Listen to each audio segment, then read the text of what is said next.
இயேசுவில் மிகவும் பிரியமான சகோதர சகோதரிகளே, ஆசீர்வாதமான இந்த காலை வேளையில் உங்களை அன்புடன் வாழ்த்துகிறேன். இந்த நாள் இனிய நாளாக அமைய புனித யோவான் எழுதிய நற்செய்தி அதிகாரம் 15 இறை வசனங்கள் 26 முதல் அதிகாரம் 16 இறை வசனங்கள் 4 வரை நாம் இன்றைக்கு தியானிக்கிறோம்.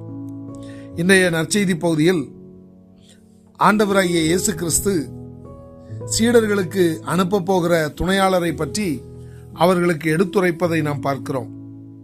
தந்தையிடமிருந்து நான் உங்களுக்கு அனுப்ப போகிற துணையாளர் வருவார், அவரே தந்தையிடமிருந்து வந்து உண்மையை வெளிப்படுத்தும் தூய ஆவியார். அவர் வரும்போது என்னை பற்றி சான்று பகர்வார் என்று சொல்லுவதை நாம் பார்க்கிறோம்.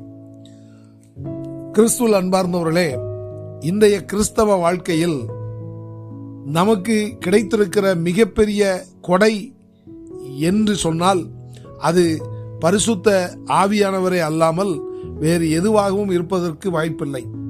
இந்த பரிசுத்த ஆவியானவர் நம்மோடு இருப்பதினால் இன்றைக்கு நாம் நம்முடைய விசுவாச வாழ்க்கையில் செய்து கொண்டிருக்கிற ஏராளமான காரியங்களை நம்மால் நினைத்து பார்க்க முடியவில்லை என்றுதான் நாம் சொல்ல வேண்டும்.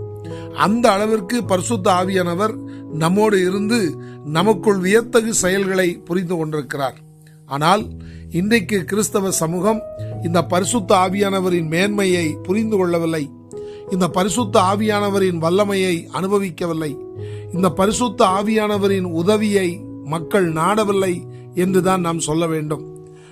இன்னும் ஒரு சிலர் இந்த பரிசுத்த ஆவியானவரை தவறாக புரிந்து கொண்டு தவறான காரியங்களை அவர்கள் செய்து கொண்டு இது பரிசுத்த ஆவியானவரால் நடைபெறுகிற காரியங்கள் என்று சொல்லி அர்த்தமற்ற சில செயல்களை இன்றைக்கு நாம் செய்து கொண்டிருப்பதையும் பார்க்கிறோம்.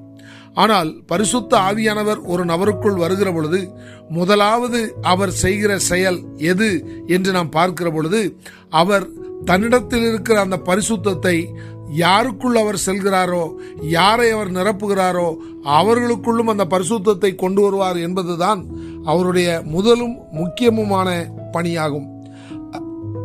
அதை தொடர்ந்து நாம் பார்க்கிற பொழுது இன்னும் ஆண்டவருடைய வேத வசனங்களை புரிந்து கொள்ளவும், ஆண்டவருடைய வார்த்தைகளை தியானிக்கும் பொழுது ஆழ்ந்த சிந்தனைகளை நாம் உள்வாங்கவும் இந்த தூய ஆவியானவர் நமக்கு துணை புரிகிறார். ஆம் அன்பார்ந்தவர்களே, இன்றைக்கு நீங்கள் இந்த பரிசுத்த ஆவியானவரை எப்படி அனுபவித்துக் கொண்டிருக்கிறீர்கள், இந்த பரிசுத்த ஆவியானவரின் பிரசன்னத்தை எவ்வாறு உணர்ந்து கொண்டிருக்கிறீர்கள் என்பதை இந்த காலை வேளையில் சிந்திக்க கடமைப்பட்டிருக்கிறீர்கள். ஏனென்று சொன்னால் இந்த பரிசுத்த ஆவியானவர் நமக்கு மிகப்பெரிய பலம், இந்த பரிசுத்த ஆவியானவர் நமக்கு ஒரு மிகப்பெரிய ஒத்தாசை, இந்த பரிசுத்த ஆவியானவர் நமக்கு ஒரு மிகப்பெரிய உதவிக்கரம் நீட்டுகிறார் என்பதில் எந்த விதமான சந்தேகமும் இல்லை. ஆகவே இன்றைக்கு நமது விசுவாச வாழ்க்கைக்கு நம்மை பலப்படுத்துவதற்காக தரப்பட்டிருக்கிற இந்த பரிசுத்த ஆவியானவரை பரிபூர்ணமாய் உள்வாங்கி பரிபூர்ணமாய் அனுபவித்து அவருக்கு உகந்த சாட்சிகளாய் வாழ முன்வருவோம். இந்த இனிய சிந்தனையுடன் இந்த நாள் இனிய நாளாக அமைய உங்களை அன்புடன் வாழ்த்துகிறேன்.